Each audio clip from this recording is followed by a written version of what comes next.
Latina en New York. Ya que eres hija de un indio, en la sierra es un rock and roll, y en París un charanguito.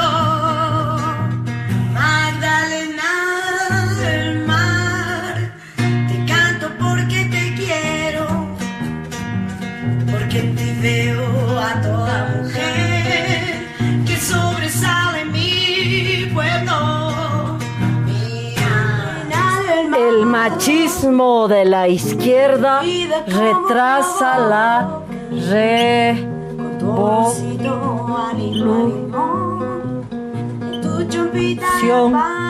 de los pueblos. Despatriarcalización ya. Buenas noches, estamos en otro programa más de Despatriarcalización ya. Esta noche para hablar sobre feminismo, socialismo y revolución. Les presentamos a nuestra invitada, está con nosotras, es un honor, agradecemos que haya aceptado la invitación. Está con nosotras Cris González Hernández, comunicadora, periodista, compañera, hermana, embajadora de Venezuela en Bolivia. Muchas gracias. ¡Bravo! Cris. Oh. Bueno, muchas gracias por la invitación. Es un honor muy grande para mí estar presente y que me hayan invitado. Y bueno, trataré de hacer un programa profundo, ameno y lleno de Caribe, como somos nosotros los venezolanos. Eso. Por eso esta noche venimos así. Sí, la Adriana ha venido así, ¿no? Caribe. Más o menos. y yo bien, claro, bien como el Caribe de La Paz, pues no, así bien abrigadita. Así es. Julieta Paredes, feminista comunitaria. Aquí revolucionaria siempre. Estaremos hablando esta noche entonces de feminismo, socialismo y revolución.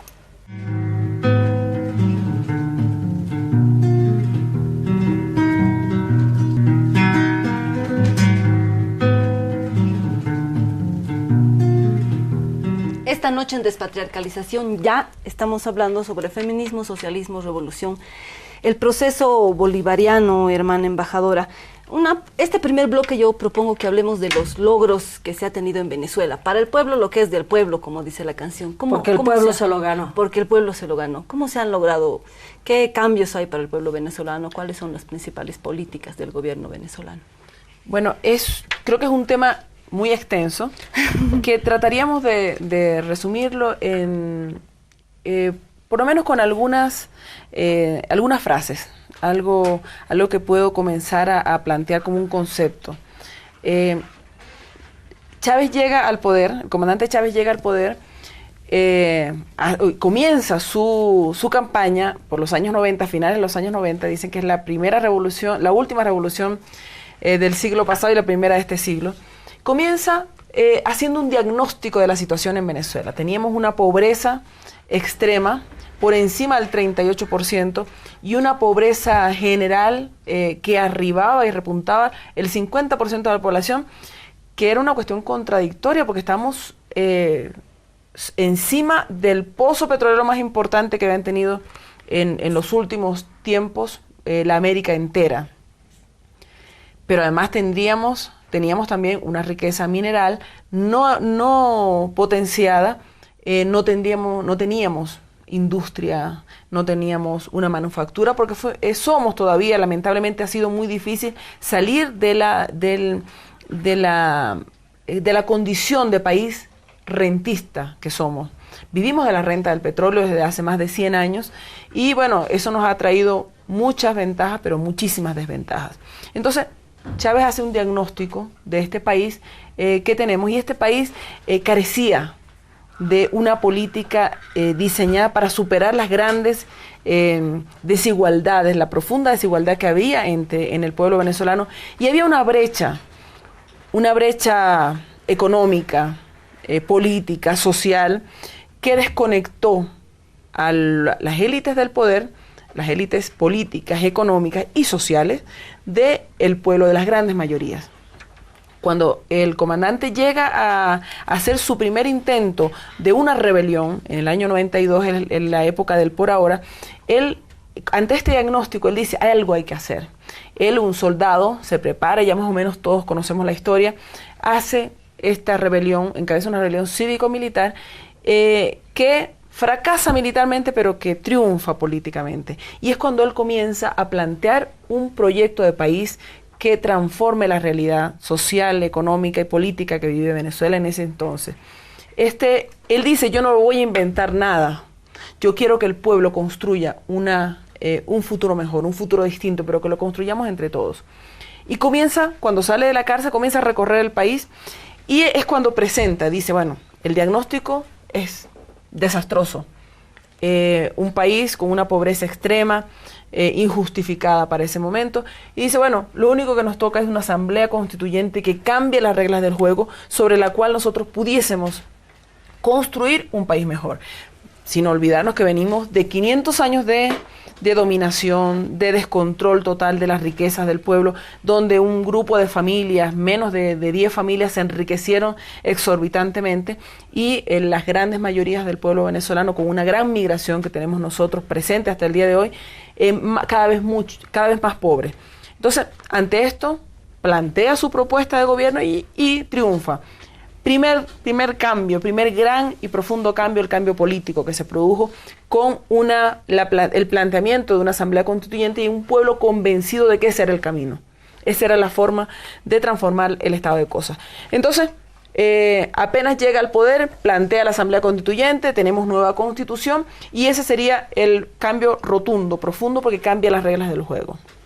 A partir de ahí se comienzan a producir entonces cambios en propuestas de cambiar el modelo económico que partían con el volver al campo. Una de las propuestas que hace el comandante Chávez en principio fue aumentar la producción de alimentos en el país, porque nosotros éramos un país agrícola, aparece el petróleo y ya dejamos de ser claro, el sistema de se ser encarga de campesinos. eliminar esa memoria. Exacto. También. Entonces, no sabíamos cómo volver al campo, y él plantea una de sus primeras propuestas es volver al campo. Incluso se hace una gran toma de conciencia a nivel nacional, pero es muy difícil que aquella persona que abandona, aquella familia que abandona la aldea, regrese a ella después que ha vivido, aunque haya vivido en la marginalidad de una ciudad, es muy difícil retornar a aquella. Entonces se desestructuró la sociedad campesina venezolana y se convierte en una sociedad urbana que, no sé si recuerdan cómo es Venezuela, ¿no? Está arriba de Venezuela, está el Caribe. Está en la mayor cantidad de ciudades grandes en esa zona y la mayor cantidad de población. Y el resto del país tiene la menor cantidad de concentración de población. Entonces, la distribución económica plantea el comandante Chávez, aquí hay que redistribuir la riqueza, hay que recuperar el precio del petróleo, y hace su gran primera gira nacional. Entonces, uno de los otros pasos que dio en principio fue la recuperación del precio del petróleo para poder recuperar también, o sea, entregar una base material al proyecto político que estábamos planteando construir. Una pregunta, ¿no? O sea, ¿cómo es que, porque también es todo una incógnita, año 92, post dictaduras militares, o sea, en Bolivia, por ejemplo, yo vengo de la época de los 80, donde a nosotros ninguna gorra en la puerta, en el atrio de la universidad. Apenas el heladero pasaba con su gorra, ¡sáquese la gorra!, le gritábamos, ¿no? O sea, una Latinoamérica que había vivido los golpes militares, y que los militares no significaban de ninguna manera, mucho menos socialismo, pero ni siquiera libertades democráticas, al contrario, dictaduras. ¿Cómo es que Chávez, o sea, a partir del 92, o sea, ¿cómo se da el fenómeno Chávez? O sea, yo después también voy a contar mi experiencia, ¿no? Pero ¿cómo se da este fenómeno de que el pueblo venezolano que recibió a los exiliados y a las exiliadas de Latinoamérica, de Bolivia también, de las dictaduras, pues empieza a escuchar a un militar, a un soldado? ¿Cómo se da eso, compañera Cris? Bueno, yo creo que lo que dice Pablo Neruda en su poema Libertador Simón Bolívar, Bolívar despierta cada 100 años cuando despiertan los pueblos. No es fácil tener otro Simón Bolívar, no es fácil que nazca otro Hugo Chávez, y creo que nacen unas condiciones materiales, sociales, económicas, que lo hicieron ser la persona especial que fue durante todo su desarrollo infanto-juvenil. El hombre Chávez se despega de toda la generación, incluso intelectual y políticamente se despega de esa generación, pasa a a formar parte de la Fuerza Armada Nacional Bolivariana, perdón, en aquel momento la Fuerza Armada Venezolana, y es ahí cuando, ya venía también de un desarrollo político, su hermano era militante de la izquierda en Venezuela, él tenía mucho contacto con esta izquierda, pero cuando él ingresa a las filas del ejército, él comienza a evaluar cuál es el papel de nosotros en este país. Conforma el grupo, esta organización, Movimiento Bolivariano Revolucionario 200, y ese es el embrión de esta revolución. Ese es el primer ejercicio de organización política en el ámbito de la Fuerza Armada Venezolana, que lo encabeza el comandante Chávez además, ¿no? Pero había una realidad en Venezuela que galopaba hacia la crisis social, y él es un hombre que nunca estuvo ajeno a esa situación, nunca se desprendió, no fue un hombre indiferente jamás, desde el primer día, me imagino, de su nacimiento hasta su muerte, no le parecieron indiferentes ninguna de las cosas. Entonces, se produce un hecho que para nosotros marca también la historia, y es el clivaje que produce el gran cambio, la gran transformación de la sociedad venezolana como la concebíamos hasta ese momento, y el presente, que es el Caracazo. Durante el Caracazo, el presidente Carlos Andrés Pérez elimina todos los subsidios de la noche a la mañana por una instrucción del Fondo Monetario Internacional, y amanecemos en una situación de crisis nacional. Ese Caracazo que hace que todo el mundo proteste con respecto a las medidas que está tomando, las medidas económicas que afectaban a la población, que ya venía siendo afectada por una serie de situaciones durante más de 15 años que habían afectado la economía real, habían violentado los hogares venezolanos. Entonces, sale todo el mundo a la calle, hay una gran cantidad de saqueos, una rebelión que dicen que es la primera rebelión antineoliberal que se produce en el continente. Estamos hablando del año 89, el Caracazo. Y es la primera rebelión de carácter o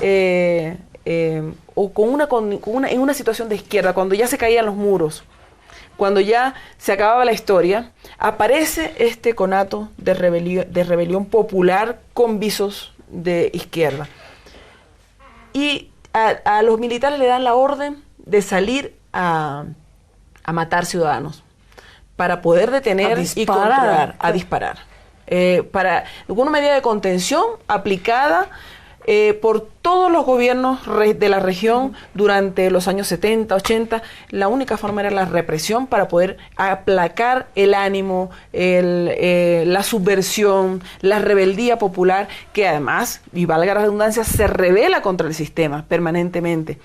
Entonces, Chávez analiza toda la situación y rechaza la forma agresiva en la cual el ejército responde al pueblo, acribillándolo.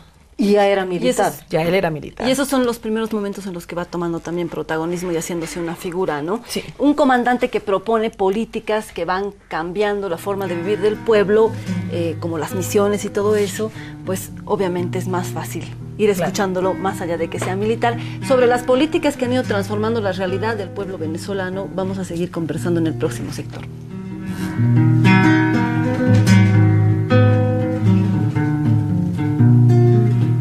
Estamos en Despatriarcalización ya, y aquí con nuestra compañera Cris, embajadora de Venezuela. Y esta ligazón, digamos, que hacen compañera Cris con todo lo que ha sido la historia de Latinoamérica, de las dictaduras, un soldado, un militar que se compromete con su pueblo en Venezuela, y que es nuestro hermano comandante Hugo Chávez. ¿Quién es Cris? La compañera de Hugo Chávez, que además viene como la voz, la representación, como el nexo con nuestro hermano, compañero, comandante Hugo Chávez. ¿Quién es la Cris? ¿De dónde viene? ¿Cómo se engancha con esta convocatoria de este soldado que ha sido capaz de seducir, convocar a un pueblo a la revolución? Yo quiero terminar diciéndoles lo que, redondeando, finalizando la idea anterior.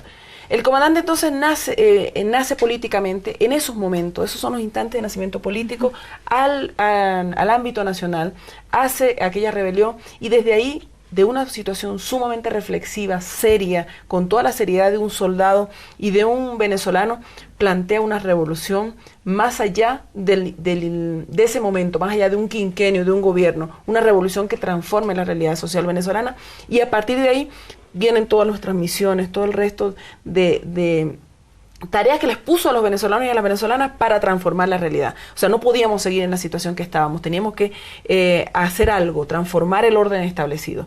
Y ese fue el comandante Chávez, el que transformó el orden, no solamente a nivel interno en Venezuela, sino a nivel mundial. Y particularmente en lo regional, mucha gente tiene cosas que decir. Pero hay dos conceptos que se están utilizando en este momento. El concepto de integración es el concepto del comandante Chávez. Lo usa la derecha, lo usa la izquierda. Es el concepto que él planteó. La CELAC, Unión Europea, es parte de ese resultado del pensamiento y de la acción del comandante Chávez, por decir alguna cosa. El otro gran concepto es desde lo social. La visión social del comandante Chávez transformó también, de alguna manera, en la región, transformó el orden establecido. Pero en lo interno se produjo un clivaje que ya nunca más volverá a ser lo mismo que fue antes.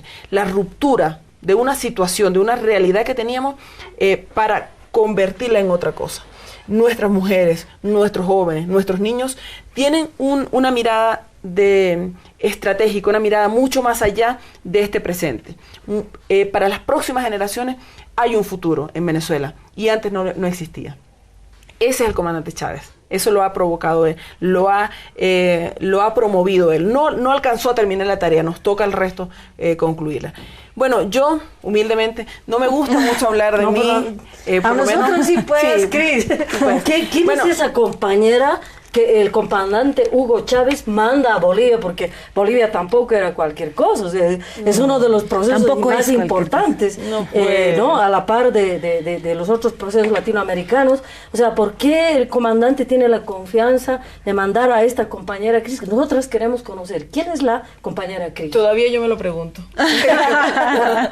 Es para mí la gran pregunta. Bueno, yo soy, primero, una admiradora del comandante, de sus ideas, una seguidora, lo amo profundamente, más allá de la vida, más allá de su vida y de mi vida, lo amaré, y de verdad que me emociona mucho hablar del comandante y quiero, es muy difícil porque soy, una embajadora nombrada por el que yo considero el hombre más grande que ha tenido nuestro siglo, nuestro país en los últimos 200 años.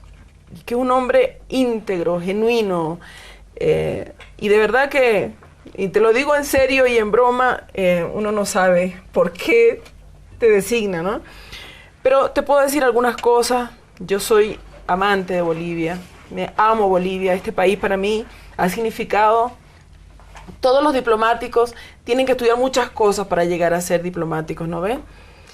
Y en el caso mío en particular y en el caso nuestro de la misión venezolana, hemos considerado que Bolivia ya en sí estar aquí significa un posgrado, un nivel de doctorado para muchos de nosotros. Yo llevo 9 años en este país y de verdad que cuando me tenga que ir va a ser con un dolor infinito, lloraré por todos los rincones después que me vaya, porque desde antes de venir ya tenía una relación con Bolivia, ya había cercanías con toda la lucha que había vivido este pueblo. Soy una gran seguidora del proceso boliviano, del proceso de cambio.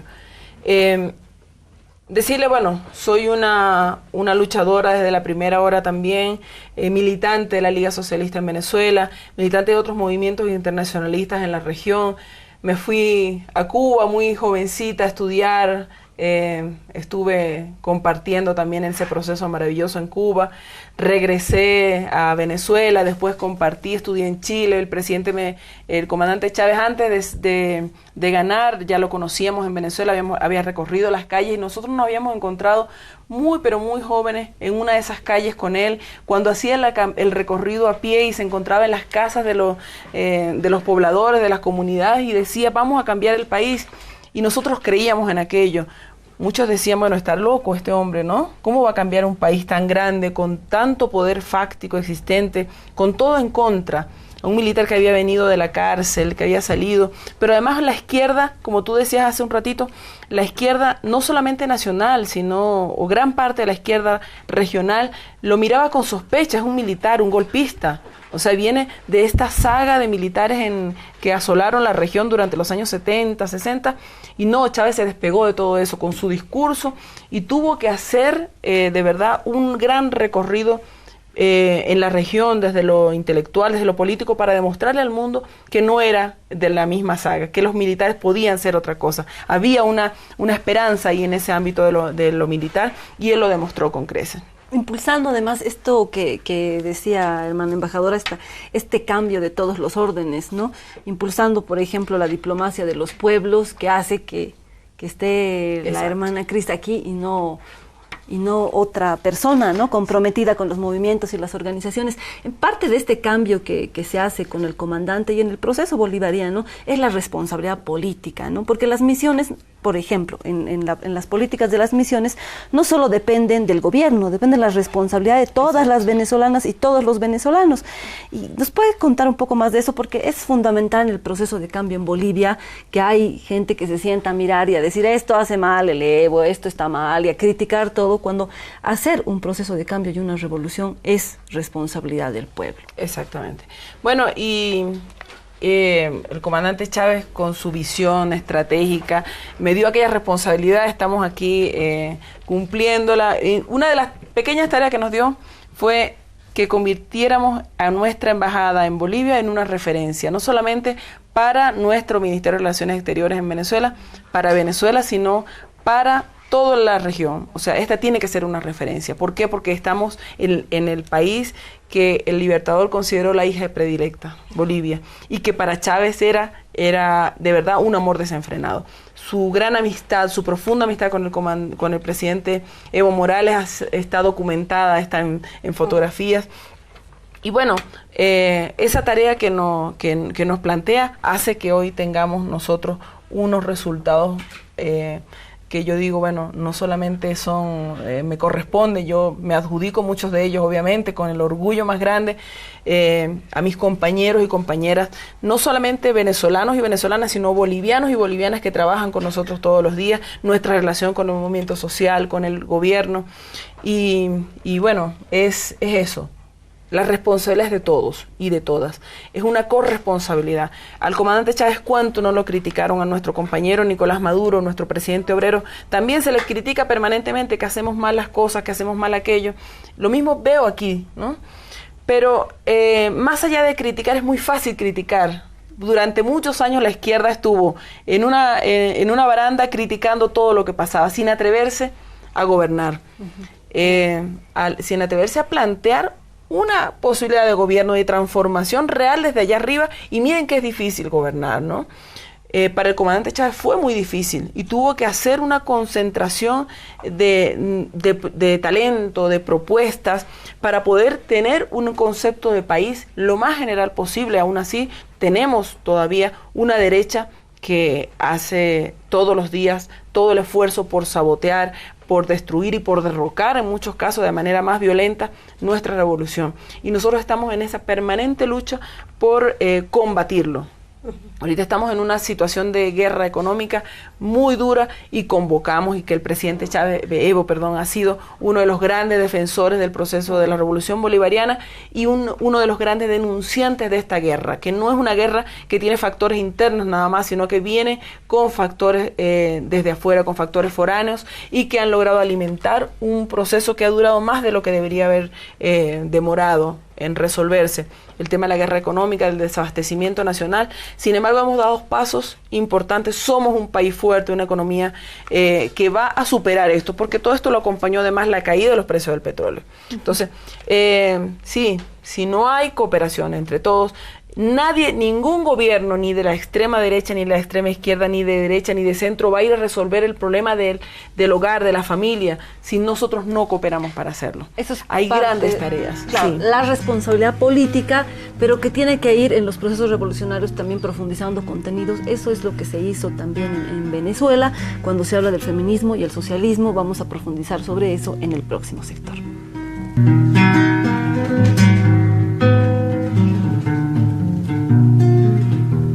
Estamos en Despatriarcalización ya, pero ya, hablando sobre feminismo, socialismo y revolución con nuestra invitada, la hermana embajadora Cris, embajadora de Venezuela en Bolivia. El comandante Chávez tenía un programa que se llamaba Aló Presidente. En su programa 326 plantea una cosa que es realmente revolucionaria en la revolución, ¿no? Aquí tenemos un banner con lo que plantea el presidente Chávez, pero algo que dice es: un auténtico socialista, estoy convencido de que un auténtico socialista tiene que ser un auténtico feminista. Y pone ahí la palabra feminismo como una de las bases del proceso bolivariano. Eso ha significado seguramente una conmoción, más allá de que haya venido de la izquierda o no sé qué. El feminismo siempre ha significado una conmoción. ¿Cómo se ha tomado eso en el proceso bolivariano, hermana embajadora, y cómo se ha concretado en las políticas? Bueno, sí, era natural que Chávez, un hombre que transformó todo, que revirtió todo aquello que parecía normal, que parecía natural, que parecía que eso, lo establecido era lo que correspondía. Era natural que él dijera en algún momento, pero de otras maneras antes había mencionado su feminismo, su respeto por las mujeres. En muchos de los casos nuestros, las mujeres encabezaban los grandes poderes del Estado a nivel nacional, en las regiones. El acceso de la mujer a la educación superior, a la educación universitaria, al posgrado, la incorporación de la mujer del barrio a programas y políticas sociales que permitieran su visibilización en la comunidad y la mejora económica, la mejora de sus ingresos. Una mujer en el aparato productivo, una mujer en el desarrollo intelectual, era muy natural, porque Chávez lo decía cada rato. En aquel programa él se declara feminista también, ¿no? Y antes lo había, y lo siguió haciendo. Yo soy primero un feminista, y después un revolucionario, y después un político, y después un soldado. Y lo decía porque, bueno, primero un gran admirador del matriarcado en el que él vivió. Su abuela Rosinés era la mujer que ordenaba la vida incluso de su propio núcleo pequeño, de su familia, pero también de un gran sector de la comunidad. Él, cuando él cuenta sus historias están llenas de mujeres.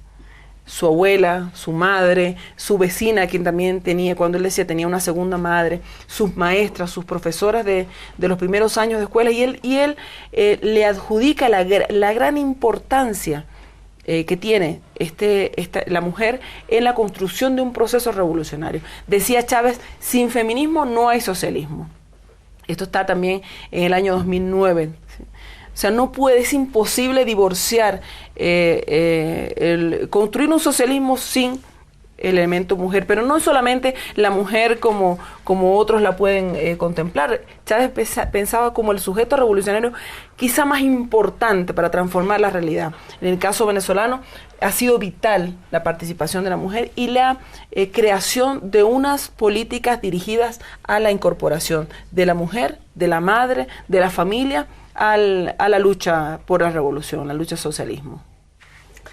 Pucha, es que estaba pensando y estaba imaginariamente pensando pues a Hugo Chávez, al Huguito chiquito, ahí donde él vivía, y ahí, ¿no? O sea, correteando en medio de mujeres y sintiendo la fuerza, la energía de un pueblo, y que bueno, acaba siendo un soldado, pero un soldado que luego es capaz. Y yo la verdad, cuando me invitan a ver como movimiento social, a ver las elecciones, cuando el hermano presidente Hugo Chávez logra ganar, y esa gente, yo mire, no me la creía, porque yo todavía pues vengo de la resistencia a las dictaduras. Decía, los soldaditos, sí, el Hugo Chávez interesante, pero hay que ver. Cuando yo miro a las 4 de la mañana, 5 de la mañana, que además eso está escrito en un artículo que yo hice para un periódico. 5 de la mañana, la gente en los barrios ahí, porque no es en Venezuela obligatorio votar, con sus sanguchitos, con su banquito, la gente yendo a votar, y le preguntaba así, no, es que yo no le puedo fallar al compañero comandante Hugo Chávez, no puedo fallarle. O sea, y además entender que el voto era para continuar construyendo un país. O sea, ¿cómo no va a ser un comandante o sea, un soldado, digo yo, ¿no? Comandante, más allá de eso, que se roba el corazón, ¿no? Y es eso, aprendimos a quererte desde la histórica altura, donde el sol de tu bravura le puso cerco a la muerte. Aquí se queda la clara, la entrañable transparencia de tu querida presencia, comandante Hugo Chávez, hermano presidente, pues nuestro hermano presidente, sí, y aquí también como feministas, como compañeras revolucionarias que construimos este proceso de cambio. Cuesta hablar del comandante sin emocionarse, sin llegar a las lágrimas, porque una de las frases de él más recurrente era: sin la liberación de la mujer no hay liberación de los pueblos. Y lo fundamentaba cada vez decía, tiene que liberarse la mujer, tenemos que liberar a las mujeres, no podemos seguir siendo un país de machos, un país de padres. Incluso recuperó aquel término matria, recuperó algunos términos importantísimos, y decía la inclusión también, no solamente de la mujer a esta participación diaria, cotidiana, esta construcción diaria de la liberación, porque la liberación no es un término que se decretó y ya, la liberación se construye todos los días, y esa liberación pasa por los términos, por la decodificación de términos que utilizamos. Hay una anécdota personal, y que es una cuestión que lo he escuchado en muchos niños y muchas niñas. Se celebra el Día del Niño, ¿cierto? Y a mí me dicen, bueno, ¿vas a ir a la fiesta del Día del Niño? Yo soy una niña de colegio, 6 años, y yo le digo, no, porque no es el Día de la Niña, es el Día del Niño. Entonces, claro, en mi concepto existía el término ya, mas no era una cuestión, por lo menos no era una construcción conceptual para mis profesores. Luego de eso, nosotros vamos a las conferencias, seguimos yendo a las conferencias, seguimos viendo los escritos de gente de izquierda del día de hoy que está haciendo textos y dice, todo lo que hacemos es para que el hombre esté mejor. Sí. Por la construcción del hombre. Y dice, bueno, entonces no estamos. Nosotros, cuando nos saludan, y el presidente Evo ha sido también un feminista, y déjame decirlo, él cuando saluda, y en el caso mío, embajadores, dice embajadores y embajadoras, me incluye. Cuando no dicen embajadoras, no me incluyen. Entonces me puedo dar por retirada. Me voy, porque no estoy en ese discurso. Para nosotros es fundamental, porque si no te mencionan, o te ignoran o te aplastan. Si no lo han hecho, pretenden hacerlo. Es como si no existiéramos, sí, ¿no? Y el comandante Chávez hace esa transformación en el lenguaje también. Pero más allá del lenguaje, la concreción en, por ejemplo, la misión Madres del Barrio, y todo lo que está referido a las comunas, porque además de transformar la vida de la mujer o la liberación de la mujer, está plantear otra forma de vida, la ley contra la violencia, para garantizar a las mujeres una vida libre de violencia, más o menos, sí, así es el nombre. La ley orgánica, ¿no? Contra la violencia. ¿Cómo se han hecho esas políticas y qué resultados? Y el salario al trabajo doméstico, a las amas de casa. También. Tenemos 2 minutos para terminar el sector. Así es difícil, pero no, le quiero decir que todo esto también ha sido parte de un empuje de mujeres venezolanas luchadoras que no han cesado, ni aún en los peores, en los peores momentos, las mujeres venezolanas organizadas primero en unas organizaciones sociales y políticas que permitían la visualización de la mujer y la lucha permanente de estas.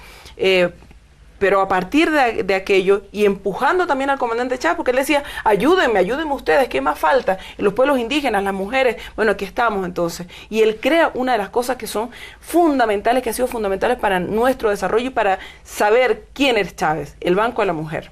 El Banco de la Mujer ha sido clave también en el desarrollo de esta nueva política. Falta mucho por hacer.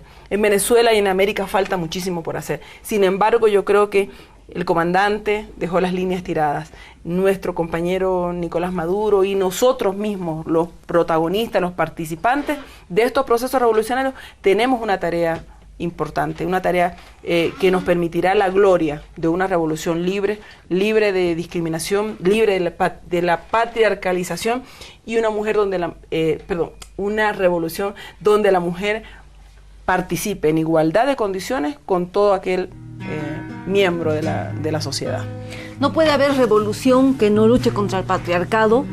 Estamos hablando esta noche en Despatriarcalización de feminismo, socialismo y revolución. Nos vamos al último sector.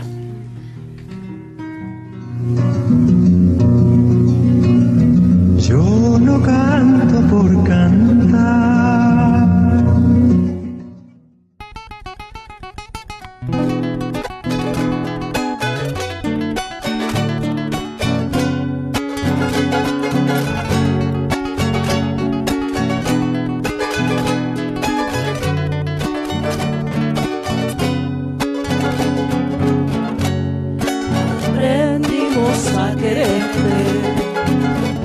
Desde la histórica altura, donde el sol de tu bravura le puso cerco a la muerte. Aquí se queda la clara, la entrañable transparencia de tu querida presencia, comandante Che Guevara.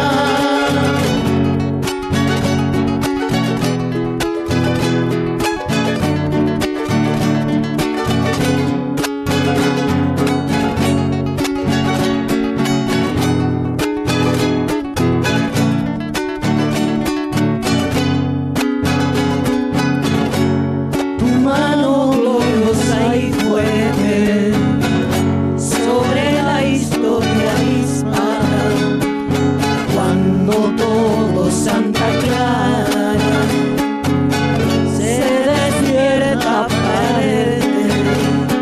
Aquí se queda la clara, la entrañable transparencia de tu querida presencia, comandante Hugo Chávez.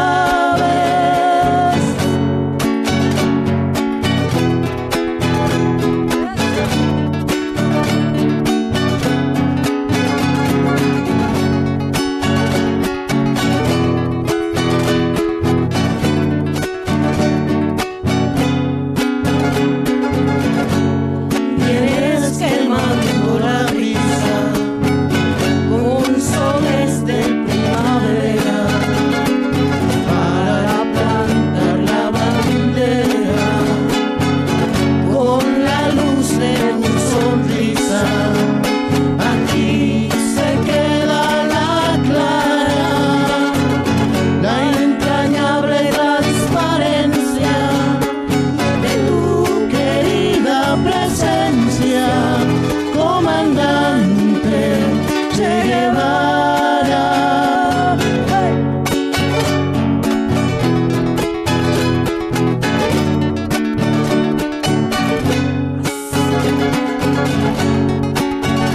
Por la lucha de los pueblos revolucionarios. Javier Ayala. Que viva Chávez, que viva Fidel, que viva el presidente. Tu amor revolucionario te conduce a nueva empresa, donde espera la firmeza de tu brazo libertario. Aquí se queda la clara, la entrañable transparencia de tu querida presencia, comandante Hugo Chávez.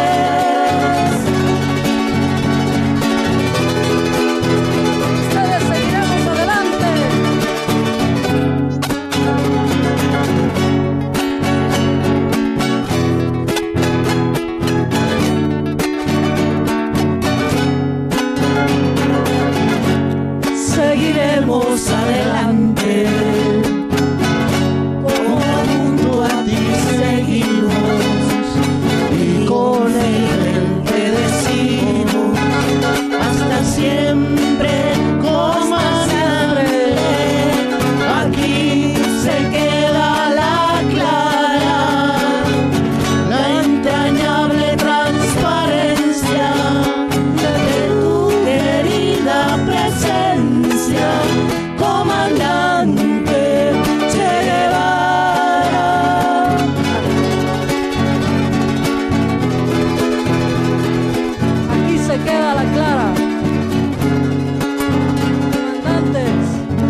Despatriarcalización Ya, hablando sobre feminismo, socialismo, revolución. Hermana embajadora, sin la liberación plena de las mujeres es imposible la liberación de los pueblos.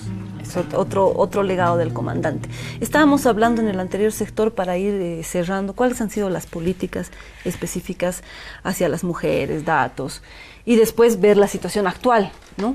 De Venezuela, la amenaza que hay frente a Venezuela. Bueno, por mencionar una de las misiones que el comandante Chávez promovió para la incorporación plena de la mujer a la vida económica nacional, a la vida social, a la sociedad civil, ¿no? Y te estoy hablando de la mujer de la ciudad, del campo, de la periferia urbana, que también tenemos una situación crítica de periferia, en la periferia de las grandes ciudades venezolanas, ¿no?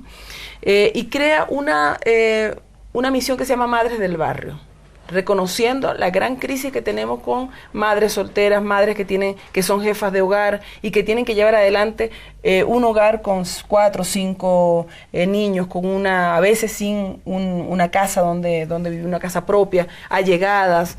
Entonces él plantea una misión que se llama Madres del Barrio, y que esta misión, que nace en el año 2006, pretende agrupar a por lo menos 2 millones de madres a nivel nacional, y que de esta manera, con un apoyo económico, con incorporación al trabajo productivo, talleres para la formación, incluso protección y resguardo de su grupo familiar, pudiese esta mujer ir saliendo de las condiciones de pobreza extrema en las cuales se pudiera encontrar. Nosotros superamos en este ámbito las metas del milenio.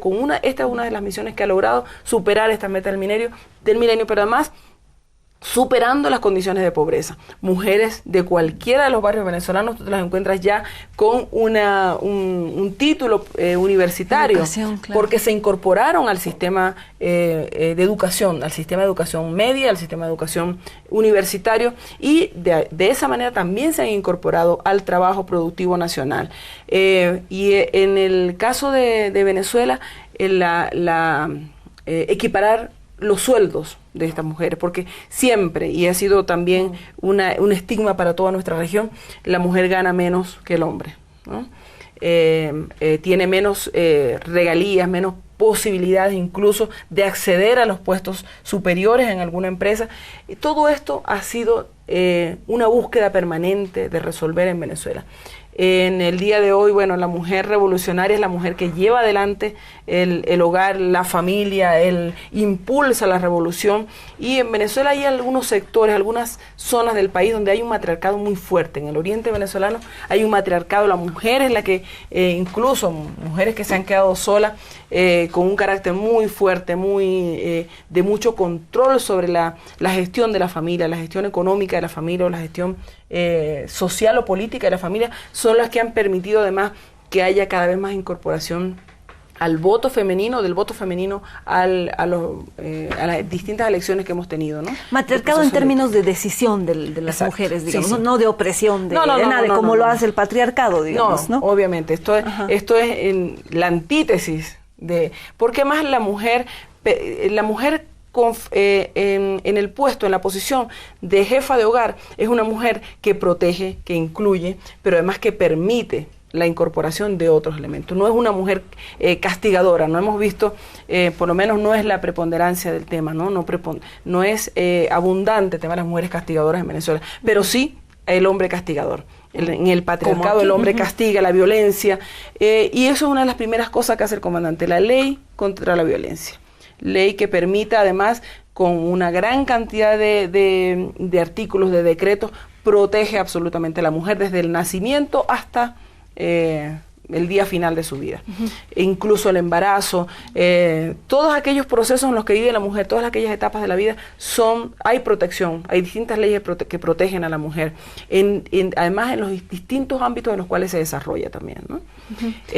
Una interesante tipificación de las violencias tiene la ley contra la violencia hacia la mujer en Venezuela. Ahora, evidentemente estos logros, estas transformaciones son un atentado contra el sistema patriarcal, capitalista, neoliberal, colonial, y por tanto el sistema reacciona, ¿no? La situación actual, las amenazas de Estados Unidos y además de las amenazas, el trabajo que hace el sistema dentro de Venezuela con la derecha. Bueno, eso es una situación que nosotros hemos vivido desde antes de la llegada del comandante hasta este momento, que se ha intensificado a partir de la elección del camarada Nicolás Maduro como presidente de la Revolución Bolivariana, con el presidente del país, porque han creído que con la partida física del comandante nuestra revolución se acababa. Y eso no ha sido así. El pueblo está convencido de que este es el único camino posible de resolver las grandes contradicciones en lo interno. Y Estados Unidos ya está desesperado por recuperar el pozo petrolero que era Venezuela para ellos. La riqueza estratégica que existe en Venezuela y que existe en muchos países de la región, ellos la tenían en su poder y se las arrancó el pueblo. Y una de las primeras cosas, de las grandes cosas que logró el comandante Chávez y que hemos mantenido nosotros hasta el momento, ha sido detener la subasta de la patria. No se subasta más Venezuela. Y Venezuela es de los venezolanos y de las venezolanas. Entonces, a partir de la llegada del comandante, con la detención de la subasta de la patria, con una incorporación de la mujer a las políticas nacionales, a la participación popular, al protagonismo, nosotros no es fácil que se caiga la revolución, no va a ser fácil, que nadie espere y nadie pretenda que esta revolución se va a caer. ¿Qué tenemos al día de hoy? Una guerra económica que es violenta, que es dura contra nuestro pueblo, que ha golpeado los bolsillos, que ha golpeado el hogar venezolano, pero que estamos resistiéndola. Estamos resistiéndola con muchísima capacidad de gestión en lo interno de nuestro gobierno y del pueblo en general.